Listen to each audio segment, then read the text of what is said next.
Hi everyone, it's Calum here at Total Endurance. So we've been spending some time to answer some of the kind of common questions we might get when it comes to wetsuits. So the first one we've got is actually, I'm new to open water swimming with a kind of tight budget. What wetsuit should I get? Um, it's quite a broad question, but it's probably quite a common thing. So there's a few things to actually look for. First thing to do if you're new to swimming and you're kind of open water swimming and you're looking for new wetsuits, what grade the wetsuit's actually made of. So that's a really important thing in terms of comfort, flexibility. So we find with a lot of the wetsuits that we stock, they're made from a Yamamoto grade. So that's a key thing to maybe look for in the description. So you get 38 grade neoprene. So this is typically like a surfing grade, an entry level grade of neoprene. The big step up for us is when you start getting wetsuits that have actually got a 39 neoprene grade. So you find this is just far more flexible. For example, the Keep here has got a 39 grade, and you just find that the material physically stretches a lot more than I guess wetsuits with a slightly lower grade. Another really key thing is actually the actual neoprene on the outside. So it's what you call open and closed neoprene. And what you'll find is most of the swimming wetsuits you'll find out there will have, it can be called smooth skin, where this neoprene is actually closed in the outside. So what that allows is actually, it reduces drag for one. It actually also means that a lot of the manufacturers add coatings on the outside to reduce drag and things like that. So you'll find a lot of kind of £200 and up wetsuits will have this kind of closed neoprene. So just to show you, for example, a wetsuit that doesn't have it, you'll see this on the back. So this is a much cheaper grade where it doesn't actually have this closed cell, and it shows you clearly between the two of something that's going to be a little bit cheaper, and this is maybe what your £50, £100 kind of wetsuits will be made of.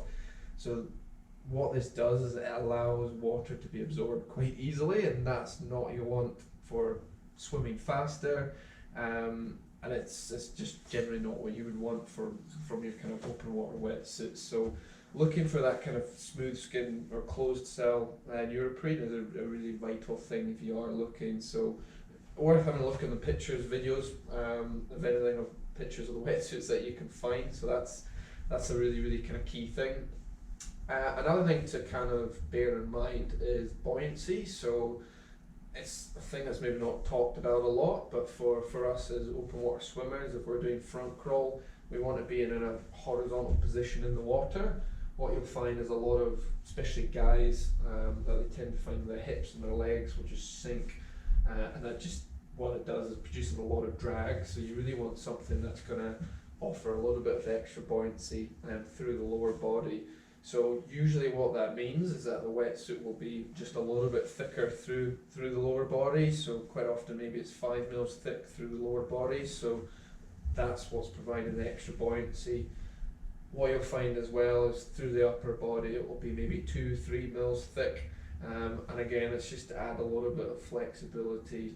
So flexibility comes from both the neoprene grade and the thickness, and then also it's, you want to consider the lining on the inside. So a few things in terms of there to look for is buoyancy and flexibility. So front crawl, if you're a weak swimmer, you want as much buoyancy as you can get.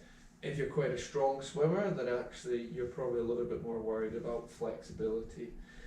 Saying all of that, it's if you're new to open water swimming, it's quite difficult in terms of price points as well. So we find that most of the wetsuits that we stock that are still reasonably high quality will be just below a £200 price point, and they actually still, some of them will include this 39 neoprene. It will just be limited to the most important parts. So for example, in your kind of shoulders or your armpits, it will be made of this slightly higher quality neoprene, and then the rest of the body might be made of that 38 grade. So a few things there for you to look out for, but do watch out for maybe slightly cheaper wetsuits. They might look like they're quite good on paper, but there can be a few things in terms of, is it that smooth skin, is it not? That kind of thing can make a really big deal or impact on your swimming. And the last thing really is it always comes down to fit. So we quite often get questions about what's a better suit or how thick do I want a wetsuit, and the answer to all of those is actually how well it fits, because if it doesn't fit well, it's not skin tight, it's not going to do what it's meant to do. So number one thing, if you are looking to get into open water swimming, is really look for something that fits really, really well.